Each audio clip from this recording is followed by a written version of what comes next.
Good morning, good evening, good day, wherever you are. Welcome. Welcome to our webinar. My name is Dr. Valerie Bemo. I'm the Deputy Director Emergency Response for the Bill and Melinda Gates Foundation. I'm honored today to be the moderator of the session with really esteemed, knowledgeable, and brilliant panelists that will help us looking around. As you see the instruction, please leave your question. At the end, we'll leave enough time for question and answer, and we'll be trying to cover as many as possible. At this stage, I just wanted to, again, welcome everybody. I'm so glad you made it. The title on its own is really saying, unlocking. What is that? We know innovation is emerging as a key theme in the DRM, disaster risk management, and wider development field to address complex challenges and formulate more efficient and cost-effective mode of working. Guiding framework, including the Sendai framework, emphasize the need for practitioners to embrace innovation. And we have seen lately, the last few years, a number of different fund innovation scheme, innovation grants to be popping out in the outside. In particular, this webinar focused on social innovation. What is it? What is social innovation? Social innovation are new solutions that simultaneously meet a social need and lead to new or improved capability and relationship and better use of assets and resources. This specific definition comes from the Young Foundation. As we know, we all be part of the last year. The COVID pandemic has underlined the important role of local actors who has been at the forefront of pandemic, of the preparedness and response intervention in their country. But we also see how innovation as making a change. We saw a vaccine developing rapidly, but this is not necessarily social innovation. The unique challenge posed by the pandemic and the emerging new normal, as we will say, and we all live now, mean it is a growing, increasingly important to clarify consistent understanding of what innovation means so that novel solution can be identified and nurtured to contribute to the work of disaster manager in the region. As we know, many of the countries, especially in East Asia, and we are with all people now, and I'm really grateful that all of you managed to take your time to come today, despite the challenge that we all face from our family, from our work, from our organization, with the situation of COVID now. And this is actually, let me start introducing, I'll ask all the different panelists to really go straight to the point, we'll have to leave us enough time at the end for question and answer. I will start with our first panelist, that is Mr. Mohammed Idrees Mahsud, who is the member of the disaster risk reduction for the National Disaster Management Authority, NDMA, in Pakistan. The National Disaster Management Authority in Pakistan has been a proponent of innovation in the DRM context by striving to integrate novel approaches in the tool into their ongoing program. And based on the Pakistan experience, Mr. Idrees, and I know even with all what we are doing, looking at now, what value can the adoption or uptake of innovation add to DRM program? And what has been the experience of NDMA in this regard so far? Because we have heard a lot of good program, good stuff taken on by the Pakistan, and would like to hear what do you think? Thank you. Over to you, Mr. Idrees. Thank you, Valerie. And good morning to all my colleagues who have joined from different countries of the world. And I understand, you know, the meeting that we are now into and how we have connected instead of our presence physically. is in itself an innovation, and it is a forced innovation, I must say, of a situation where unfortunately certain distances have been created by this pandemic. We have to live with this new normal, and all disasters, while they bring in a lot of challenges, they also bring in some opportunities to improve, to reflect back, to think back, and then we improve upon. I think innovation is driven primarily by a need, and I would agree to an extent that while private sector innovations are very quick, efficient, but I must say that leading innovations have always been, and I think you would agree with me, that leading innovations have been triggered by public sector. And though public sector is a bit slow in it and needs to have a structured system of innovation, similarly, public sector in Pakistan, I must say, the National Disaster Management Authority, while has been contributing to a lot of innovations during the past few years since its establishment in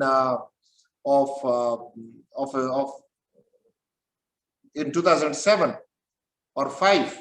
Before that, Pakistan is a country which has contributed both to policy and technological innovations in disaster risk management. Starting from, I must refer to the cluster system that the UN system and humanitarian community is now implementing all across the world during humanitarian crisis and disasters, has taken birth here in Pakistan in the earthquake of 2005. It was improved upon, and a lot of innovations in this system was created. Then Pakistan is also one of the countries that take pride in innovating and introducing first plastic card mechanism for disbursement of cash assistance. Initially in IDP's crisis, but then in floods 2010, and we were able to cater for at least 30 million households during that disaster. And it was quick, it was transparent, it was they were empowered through that cash assistance. Then I'm sure there are other jurisdictions which other innovations have taken place, but then we were very quick in adopting those and indigenizing those.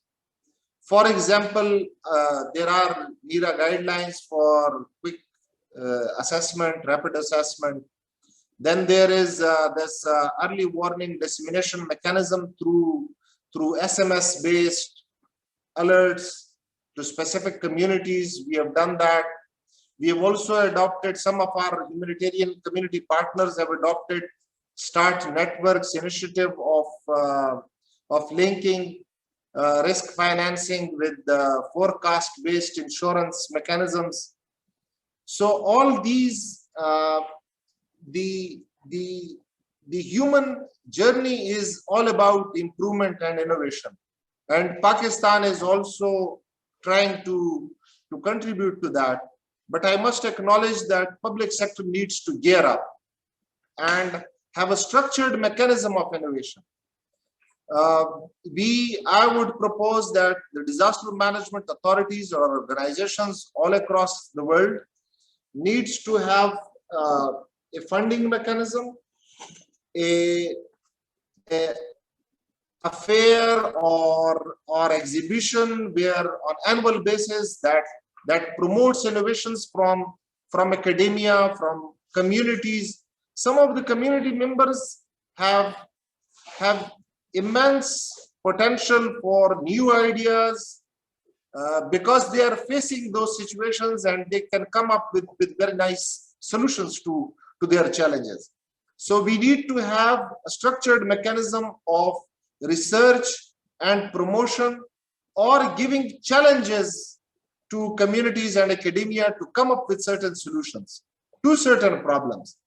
And we in Pakistan, one of our subsidiary organization, which is National Institute of Disaster Management, is trying to do this.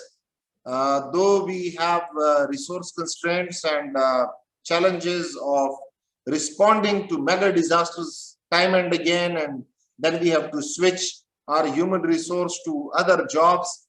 So this is one. Now one thing that I was mentioning in an informal chat before the presentation, this COVID-19 has challenged the whole country, the whole world, particularly the governments, to be able to provide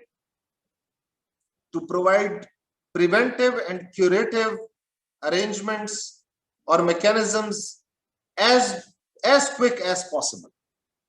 And for that, this has challenged us in logistic terms, that now we need to think in terms of improvement of logistics, which also I would include procurements and things like that, which the governments need to pre-allocate resources, are prepared. They already have in place different options. What will they source from there? And if God forbid that is not available, what they will do?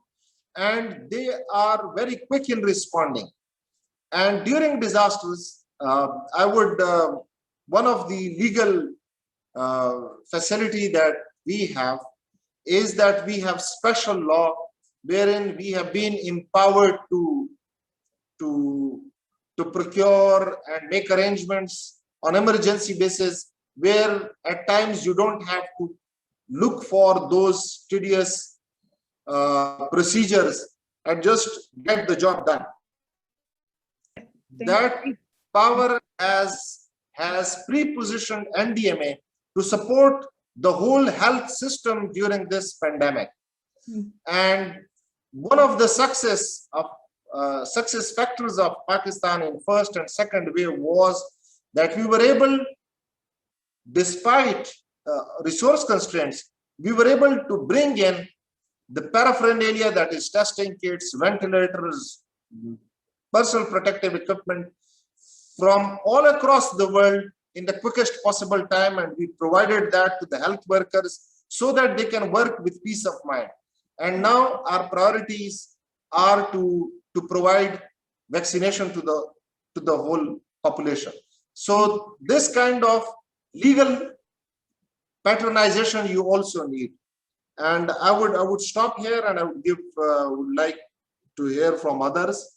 Thank and you. Like to learn.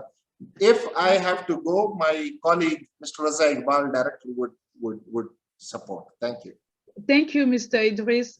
Thank you for the time. And I know the country is facing a lot of challenge, and you may have to leave because there's some urgent, and we understand. We hope that you'll be able to stay at the end, until the end of because we'd like to have probably question for you.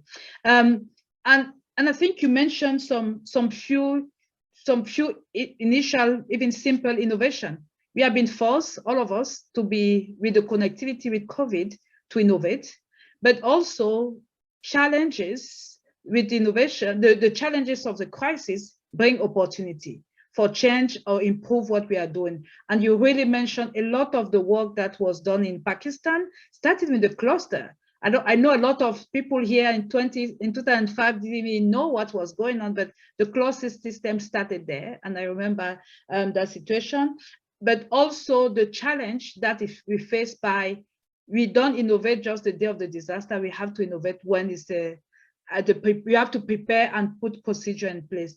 And this is a good place as well about funding social innovation. How do we reach community? How do we reach social innovator? And it's a good way for me, segue to actually move to our second panelist, Mr. Abdulla.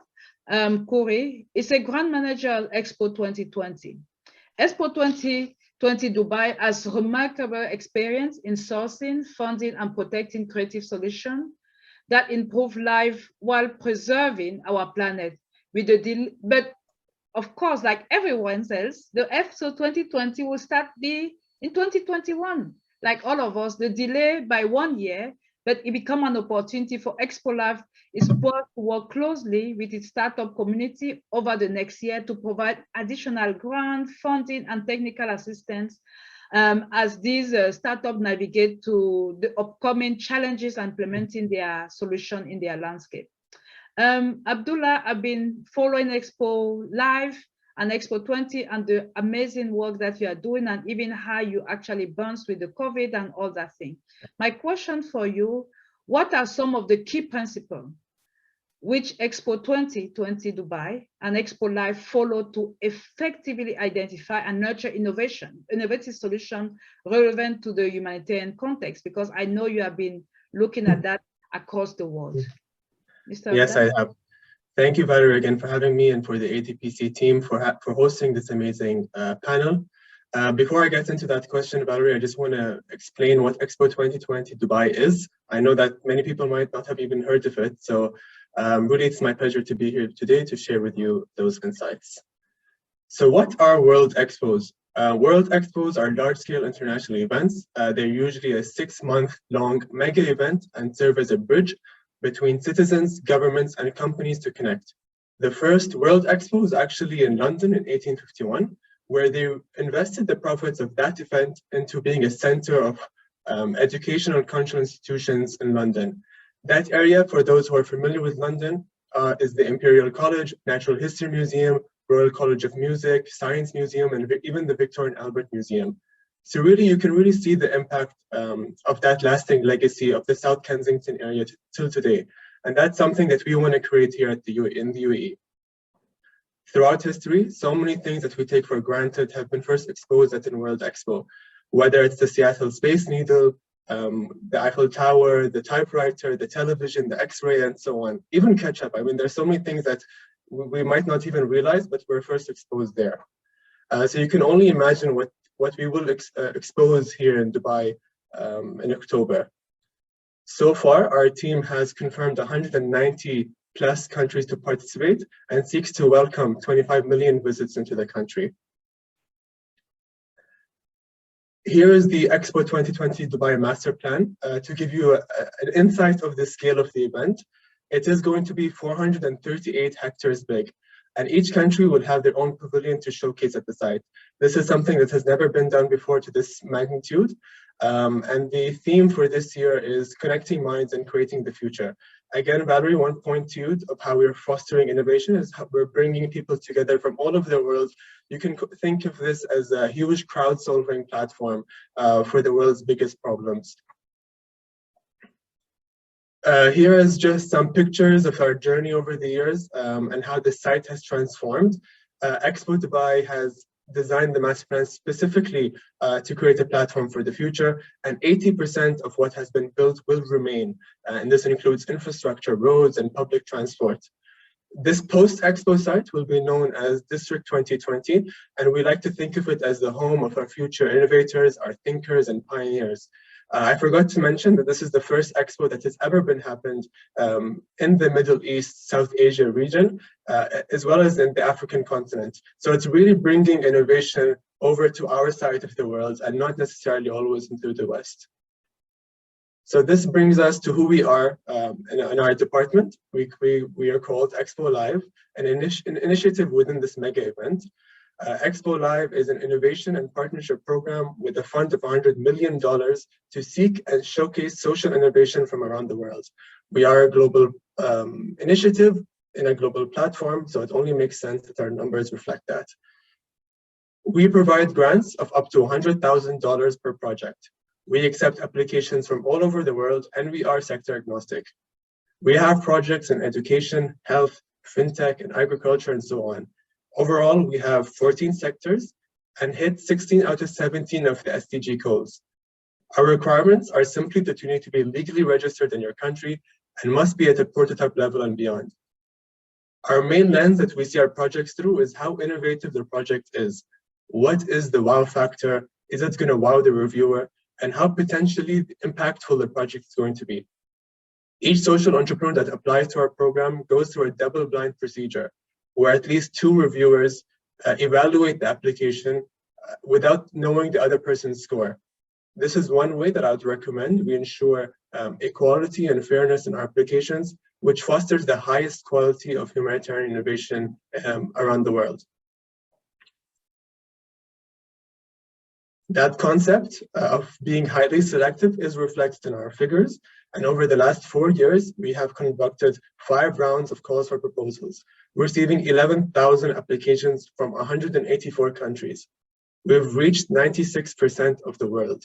And so far, our portfolio, we have confirmed 140 global innovators operating in 76 countries, having a direct impact in water, energy, agriculture, hygiene, financial, and fintech even. We have also created a network of partners and international collaborations. So really the big question of why I'm here today, what are some of the key principles in which Expo 2020 Dubai follows to effectively identify and nurture innovative solutions relative to the humanitarian field? In a nutshell, and very simply, we give them 3 things.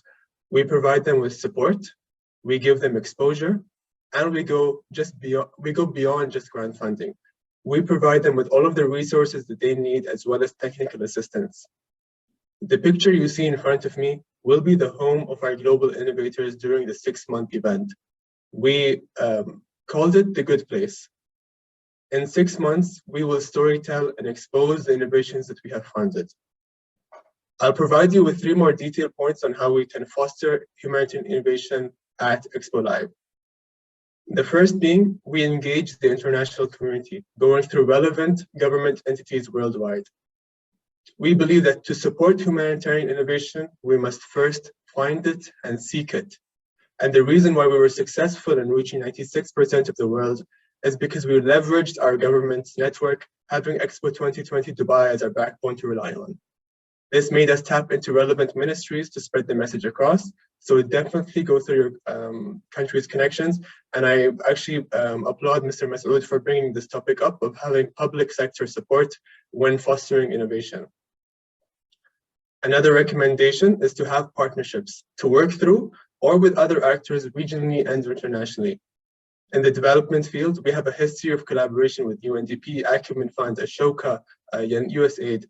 Partnerships like this have cemented our role in providing grantees with technical assistance and tapping into their networks to provide future funding or extra funding for our grantees within the UAE, regionally and even globally.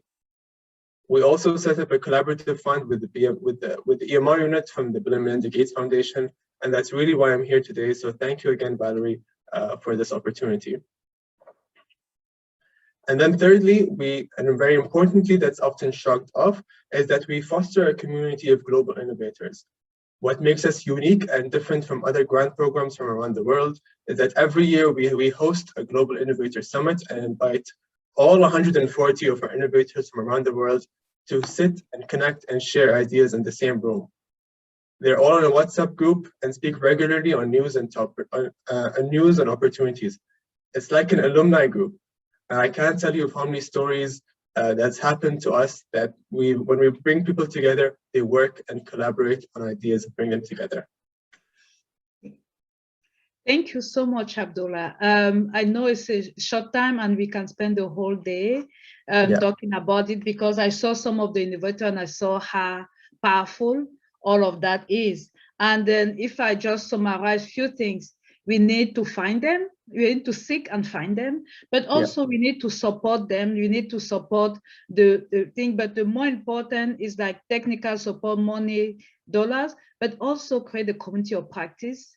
Partnership is really essential. And actually, and your project for now is really globally, and this is a good segue for our next speaker. That I would like to introduce. Thank you again, Abdulla. I would like to really introduce our third panelist, who is Mr. Rubaab Sood, head of the Disaster Risk Management and Social Entrepreneurship, Federation of India Chamber of Commerce of Industry in FICCI. The Federation of India Chamber of Commerce and Industry is an apex Business Association in India. FICCI draws its membership of over 250 companies from across the corporate sector of both private and public organizations. Furthermore, FICCI has notable experience on championing high-profile innovation initiatives, including the Millennium Alliance. And Mr. Rubaab, nice to have you here, because I know and we are all in sympathy with what is going on in India now. And thank you so much for taking the time, despite what is happening in the background, to be with us. And with that, I would like to ask, how has FICCI been able to facilitate innovations from concept through the fully fledged products or tools? What is the role of private sector in being able to support and nurture such innovation? We just heard from Mr. Abdulla how they are supporting all of the innovators around the world. How is the approach and what is the FICCI way of working? Thank you. Over to you. Thank you so much, Dr. Valerie, for the opportunity, and of course, ADPC for hosting this very, I'm sure, enlightening webinar for all those who are connected here. A very warm welcome and hello from India. It is my pleasure to honestly join in here to this interactive session on the role of private sector in fostering innovations in the area of DRR. I think what Mr. Abdulla and Mr. Mahsud from earlier they spoke, they really set the perspective for my views, and thank you so much to both the speakers. I will take the second part of your question, Dr. Valerie, first, the private sector's role. It's very important to understand the entire role which private sector plays in any economic development and country's growth, and it cannot be ever overstated. Private enterprises are the chief agents, we believe, in creating employment, providing funds, building competitiveness, and of course, driving innovation, all essential instruments of growth. The private sector, in particular, takes the entrepreneurial risks, which is central to how it translates investment into wealth creation and income generation. This very role takes on further significance in the current context, and it needs just to speak. It's the rising uncertainties in a rapidly changing global landscape cause economic growth concerns, particularly for emerging nations, which demands disruption to overcome challenges. The private sector, to our humble understanding, is a very key stakeholder in both urban and economic development, being a major contributor to national income and the principal job creator and employer. So this very private sector, provides around 90% of employment in the developing world, including formal and, very importantly, the informal jobs, delivers critical goods and services, and contributes to tax revenues and the efficient flow of capital. All of these are very critical in the entire process of development. Further, it will undertake the majority of future development in urban areas and plugging in resilience in the entire process, which is very, very vital. And I think resilience is the buzzword, and we need to understand its relevance from, in entirety, and how it is as important as any other factor towards development of a country. And partnering and engaging with private sector. I think private sector engagement here comes to the forefront, could extend services into poor or informal communities, provide safer workplaces, promote adoption of non-discriminatory employment policies, help the poor access credit, very important, and boost investment for the weaker section. And I think examples such as the renowned the slum networking project, the SNP in Ahmedabad, Gujarat, India, and of course the privatization of Manila's water authority. And we see a lot of friends from Manila, from Philippines who've joined us today. These two projects, they highlight that partnership among urban stakeholders need to be based on thorough understanding of community needs and pursued in tandem with other initiatives. So in both contexts, the private sector actively sought out partnership with residents of informal settlements, NGOs, civil societies, and municipal government.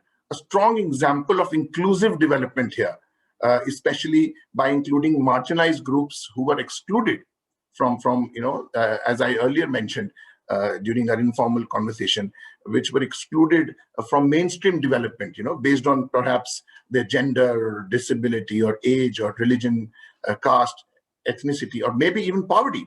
So these collaborative ventures involved information, education, and community campaigns to ensure that residents of informal settlements were involved and had ownerships of these programs.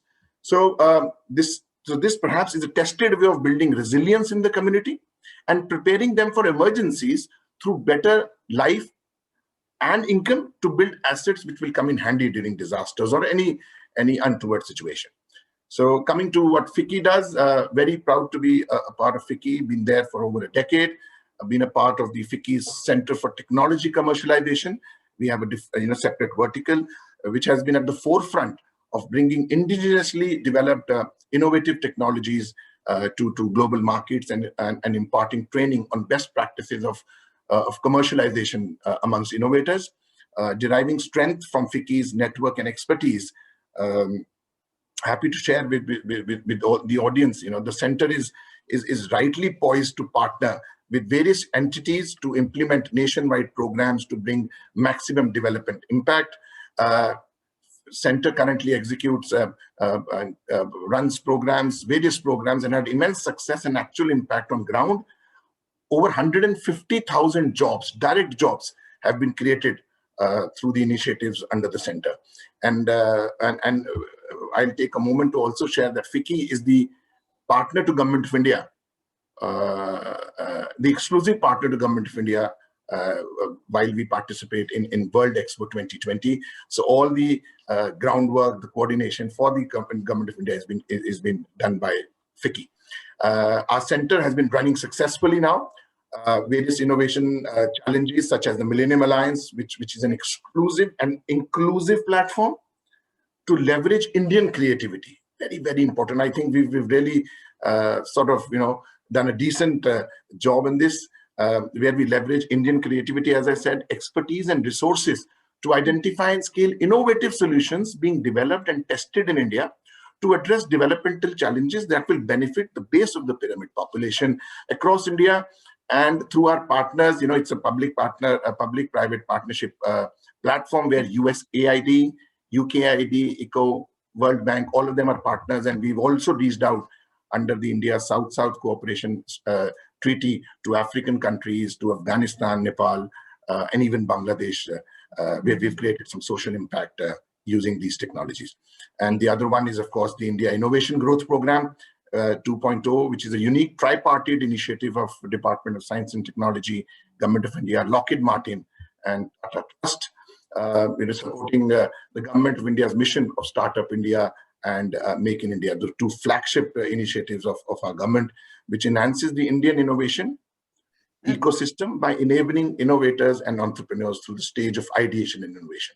So these are few of key steps which we've taken in the direction of fostering innovation in our country. Thank you so much. Thank you. Wow. I think we can continue the whole evening, and I like the connection between the FICCI and the Expo 2020. And we come back to the same connection again, partnership, but the more important, the role of the private sector, not just with the government, but also the community themselves and the creation of employment. And I think we have heard a lot of different examples, and it's good to see FICCI as a private sector, but working closely with the community, the government, and actually developing. And we all know that India has been really a platform of innovation for the world, not just for India. And I think we are glad to have that. Thank you, Mr. Rubaab. And then this is a good segue to our fourth panelist, Mr. Sisira, who is the Director of Preparedness for Response Recovery Department, ADPC. And I'm so glad, thank you ADPC first for the invitation and putting together the panel. Then in your name, in our name, Sira, we would like to thank ADPC. As you know, ADPC is a regional organization, has been exploring how it can support innovation, especially for local actors to promote the destination new solution product approach in disaster management. Mr. Sisira, we have heard the experience for Pakistan specifically from the disaster management. We heard the global approach that we have with Expo 2020, Expo Live, and we just heard from FICCI as a private sector. What role can a regional organizations at FICCI play in helping nurture innovation from DRM, because it's a bit more complex and different? What is your opinion on that? Thank you. Thank you, Dr. Valerie. Well, all the previous speakers made my life and speech much easier because they talk some of the areas where ADPC can add value. To begin with, as Mr. Idrees and all other speakers talk about the need for research and studies. And as Dr. Valerie mentions, we've been exploring how ADPC can chip into this ecosystem and add values. So in that line, ADPC undertook a study called Landscape Analysis on Innovations, which is an evidence-based report mapping of existing innovation initiatives, programs, platforms at global and regional and local level, pioneered by UN agencies, international organizations, non-governmental organizations, the government and local actors in some of the selected countries in Asia. The findings were striking, and some of the common findings looking at all these innovation and innovatives by various organizations is that we were able to identify common enabling factors as well as challenges and gaps, especially in the Asia-Pacific region. So in that context, I like to bring some of the common enabling factors that we found from our study and how organizations like ADPC can play a vital role. And also I like to touch upon a little bit on challenges and gaps. When it comes to key enablers or enabling factors for innovations in the regions, one of the most important things that was identified from the assessment was partnerships. And as Idrees mentioned, as Abdulla mentioned, as Rubaab mentions, innovations is all about partnerships, right? Even in this forum, bringing Gates Foundations, Dubai Expo 2020, Government of Pakistan, FICCI from India, and there are many other actors and sectors in this particular field. So bringing them together and working them together, playing that kind of enabler role to mobilize everyone together, like-minded partners on this particular issue. I believe organizations like ADPC can play a role, and this has been identified as one of the main enablers for innovations in the region. The second is policy directives and frameworks. It can be at the global level, it can be at the regional level, but for sure at the national and subnational level or local level, working with the respective member countries and partners to develop appropriate policies and strategies and frameworks, and even putting those things as part of legal or institutional framework. Perhaps countries might need the technical expertise and know-how from organizations like ADPC or many others in that matter, so that we would be able to work together as partnerships to make sure that those policies, policy directives and frameworks are in place. The thirdly, champions.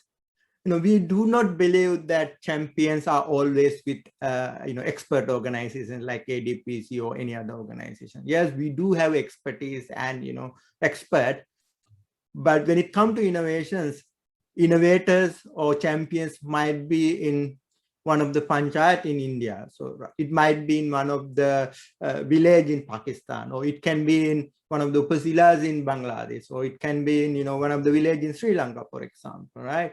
So how could regional organizations like ADPC play an enabling role to identify these champions and seek them, identify them, nurture them, work with them, give them a helping hand, and allow them to scale out and scale up their innovation? So bringing this champion and work with them is another area which regional organizations like us can play a role. And fourthly, the report also identifies access to funding. It's not about hardcore money, I would say. It's about connecting dots, right? There is no dearth of innovators or innovation scheme in the regions, but it's all about connecting dots. How could we work with Gates Foundation? How could we work with Expo 2020? How could we work with FICCI? How could we work with government of Pakistan? And how could we work with World Bank, for example? How could we work with ICO and government of UK and so on and so forth? Making sure that access to funding are ensured, and these dots are connected so that the players and the partners and innovators and champions can access to those limited finite amount of funding. And then obviously expertise and capabilities. There could be great ideas at the local level, but they still might need some technical expertise and know-how, specifically access to market and scale up and scale out, and maybe access to technology and so on and so forth. So that is another area, since ADPC is having our own expertise as well as extended family of partners, as well as faculty, external faculty and partners, we would be able to play a big role connecting with those expertise and so on and so forth.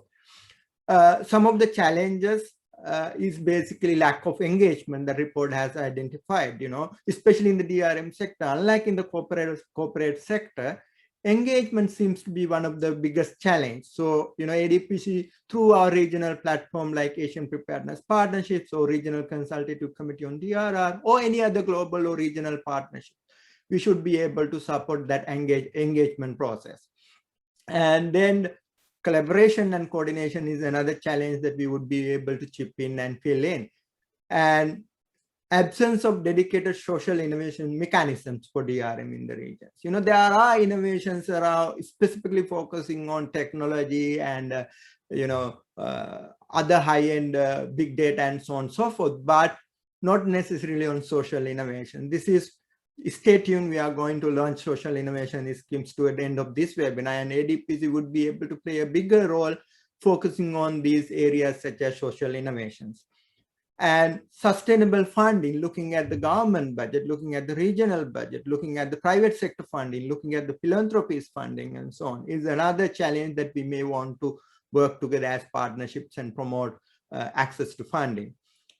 And also another big area is basically current approach for DRM innovations do not align with the localization agenda. We talk about locally led disaster preparedness, disaster response, disaster recovery, and disaster risk reductions. But most of the innovations are not necessarily focusing on locally led actions. So, or localization, what we call. So we would be able to play a big role promoting innovations for locally led actions. And the last but not least, we found from our study that local innovations lack the voice at the global and regional level. They do innovate, but they don't have much voice at the global and regional level. So being an regional intergovernmental organization, having multiple regional platforms at the regional and global level, we would be able to work with these champions and innovators and partners to bring their voice to the regional and global level. With this, let me pause here. Over to you, Dr. Valerie. Thank you. Thank you so much, Cecilia. Wow, it's a long list, and I'll try to just coming back from what the different panelists mentioned. Partnership is coming again and again, the different level, and we have to look at it at all levels. And more important, the policy and the framework is really important.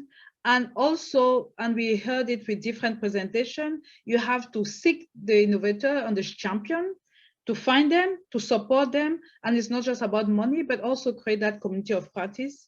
And more important, how do we start focusing more on DRM, humanitarian specific, because there's a lot of innovation, but not necessarily focusing on how do we bring that voice globally. This is a great segue, because I think you did a good job to do my job and summarize everything. Thank you, Cecilia, for the thing. This is the time, and I would like to thank all the panelists, and we'll start looking at questions from the audience in the question and answer.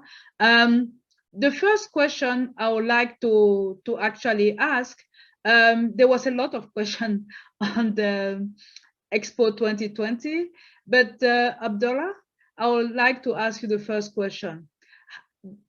How did the pandemic situation affect your plan and implementation of Expo 2020? What adjustments were made? Because we know that every places have to do that. What did the Expo 2020 do?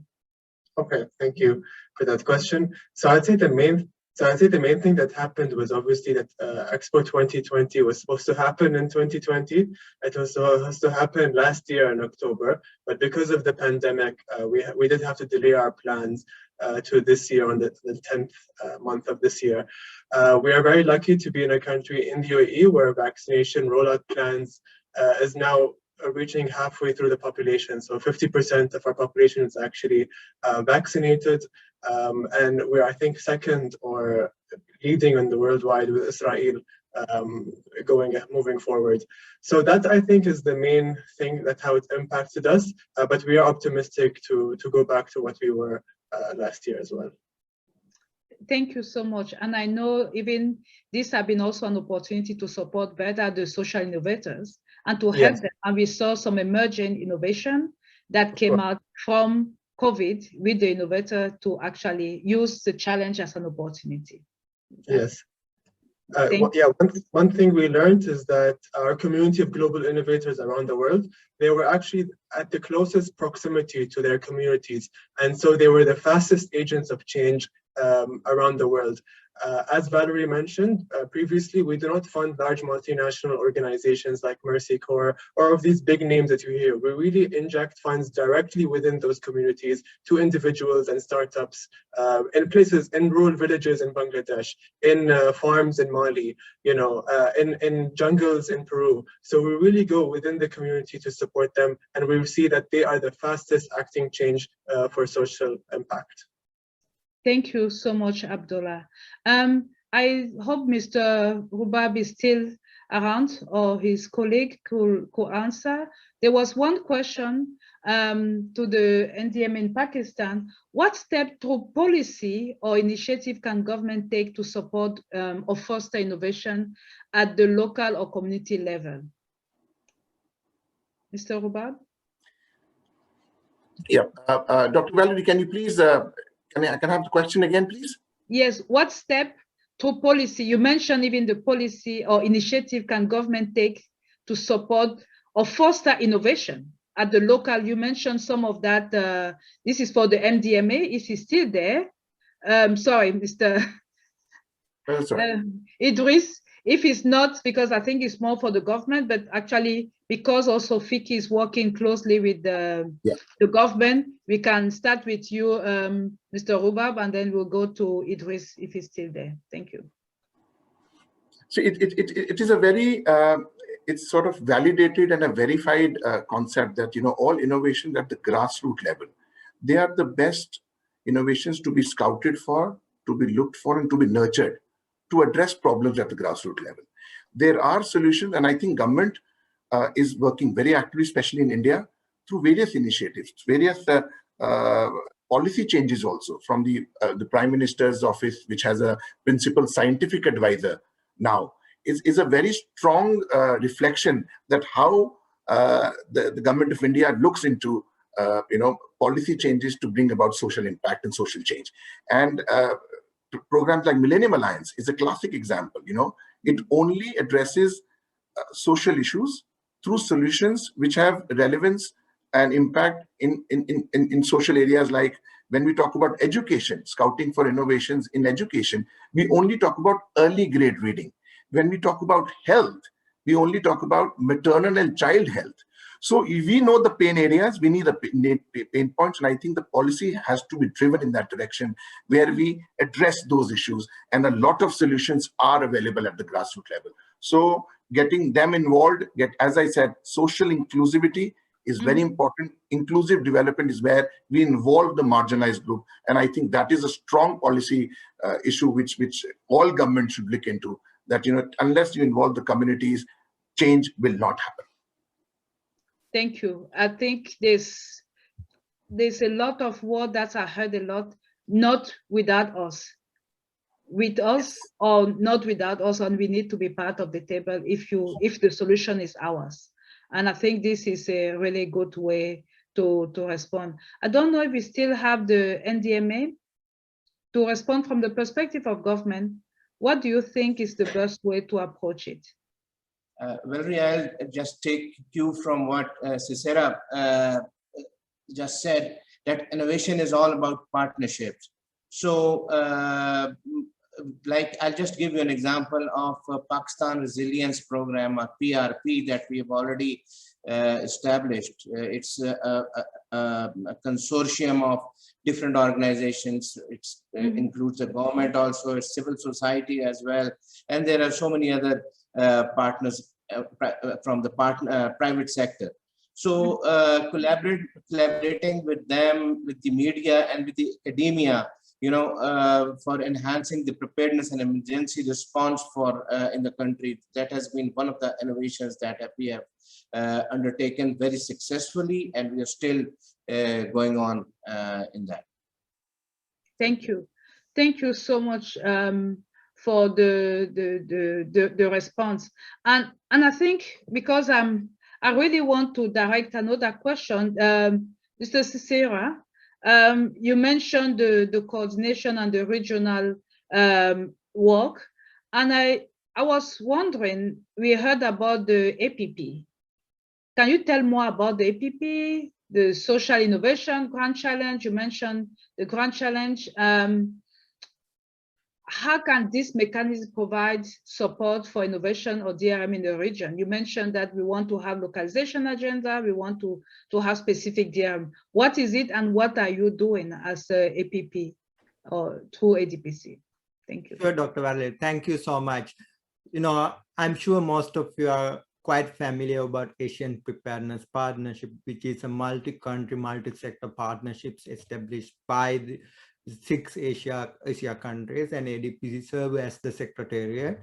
As part of these partnerships, we are launching Social Innovations Grand Challenge today, exactly 10 minutes from now, as you can see from this slide.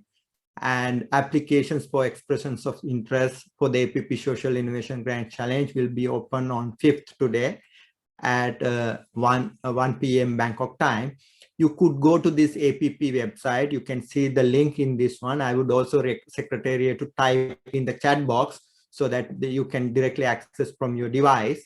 And all the guidelines and details are there in the website under this challenge tabline. And the deadline for the submission is 4th June, which is 1 month from now. And applications basically are called for this round.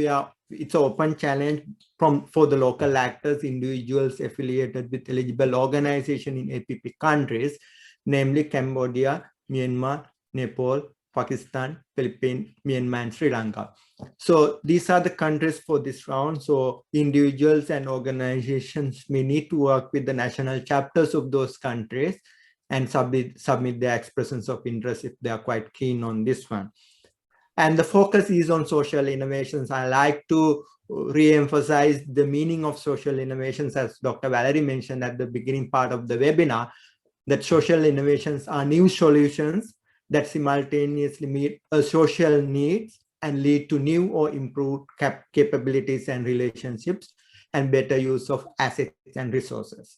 And the theme of the current challenge is basically on 3 areas: risk communications, early warning, and emergency response. So any social innovations related to these thematic areas, these 3 thematic areas from these 6 APP countries are warmly welcome and invited to submit your expressions of interest within the deadline. So it's a 6-step process. I will not go into details. All the details and the guidelines, application tools are available in the website. And it's not big as Dubai Expo. You know, we want to focus on cost-effective, socially scalable solutions, and especially from this APP country. So it's about pool funding of $120,000, and we are looking for solutions which are, we would be looking at 6 solutions from a pool, and each solutions may get up to $20,000 of support, and obviously more than that you will get hand holding, technical support, mentoring support, and so on and so forth. And if any of the partners would like to collaborate, leverage from existing resources, you are more than welcome. And in preparing for this grant. I would also request you all to look at the landscape analysis report on social innovation, which is launched today. There are three products. One is called executive summary. You can go to this APP publication site and you can get the executive summary so that you can quickly look at the challenges and recommendations. But also you can access the full report in the form of a knowledge product. But also there is a detailed report which is only available for APP steering committee members, which look at specific details, issues and challenges, which is not in the public domain. So there are three reports, but two reports are in the public domain. One is on executive summary, another one is a knowledge form of the full report, knowledge product, I would say. So that said, we are launching the Social Innovation Grant Channel. Stay tuned and we look forward to receive your application. This is the link that you can just access. Thank you so much, Dr. Valerie. Thank you, Mr. Sisira. So great, and I hope everybody will push from their local community to make sure that people, we have 2 or 3 minutes, then I'll ask each of the panelists. There's a question that comes, the pandemic has challenged all the stakeholders engaged in responding to disaster. What are specific learning for preparedness in responding in such disaster or in general? What did we learn? And I'll ask each panelist to come with one thing that you learn and we can go. And I'll cut you if you go too long. I'll start with Mr. Abdulla. What did we learn and one thing that we can do differently? Yeah, so one thing I did learn, as I mentioned, is that these global innovators really have the fastest agent of change in their communities. That's one way. And I guess, as you said before, public support is really important. You need to have legislation that supports you to nurture to even work. In Dubai, unfortunately, you can only be registered as either a charity or as a commercial license. There is no in between. So we don't have any public legislation to identify you as a social entrepreneur. So that becomes difficult in situations like a pandemic where you need to act fast, you need to set up something, you need to support, and even fundraising is a challenge for us here. Getting the funding resources as an individual is something that's very challenging, but something that we're hoping to move forward. Thank you, Mr. Abdulla. I'll go to Mr. Rubaab. Thank you, Dr. Valerie. Yes, several learnings, but I think keeping private sector by your side for each and every government is very important. This is the biggest learning. I think the more you involve with them, engage with them from the very word go, in preparedness, I think in situations like this pandemic, you can save a lot of time, save a lot of lives, and save a lot of funds. So I think involving them is very important. And of course, I'm a huge advocate of social inclusivity. I think that is the biggest learning. And I think it's time we look into these two things more seriously than ever. Thank you, Mr. Rubaab. Mr. Idrees, if you are still there, one word, what can we do differently? I think it would be a partnership along with exchange of ideas and collaboration. Thank you. Thank you. Really sweet and clear. Thank you. Sisira? Yeah, so our learning is that don't afraid to innovate just because you have fear of failure. And our learning is that, your innovations may not go up to the maturity. You might not even get the full funding or partial funding. Is still, we learn and we innovate through failing. Failure is fine as long as you do innovate. That's part of the process. Thank you. Thank you, Sisira. And I will take this opportunity to really thank all the panelists for the brilliant, and we have government, we have private sector, we have the Expo, we have a regional institution. And as we know, innovation is a key, but actually the best innovation is when we are challenged, because we have an opportunity to do things differently, but we also can be prepared and having the open mind. And it's at all levels. And we hear from everybody here that partnership is essential, policy, but we need to think big. We need to, as one of the things that Bill Gates also, if we don't take risk, with risk, we may fail, but if we don't take risk, we will never innovate. And I think failure is not an issue. It's about what do we learn when we fail and what it is. Then we should not be afraid to innovate, and we should take things. But the more important, how do we make sure the people that will use it are the center of the solution, and these people will be the part of the solution and be actually the driver of the solution or the creator of the solution, because then we are sure that it's something that they earn and they go into together. With this, I would like to thank everybody, all the participants from around the world who have been joining us today in the night, for some of us who are late night or morning or good day. And I wish everybody to really keep safe, you, your family, and then in this moment of COVID, and to really be together. And innovation, again, is at all levels. We all have the capacity all in us, and we all can actually take a leap of faith and move to the next level for innovation. And be curious, be open. Thank you, everybody.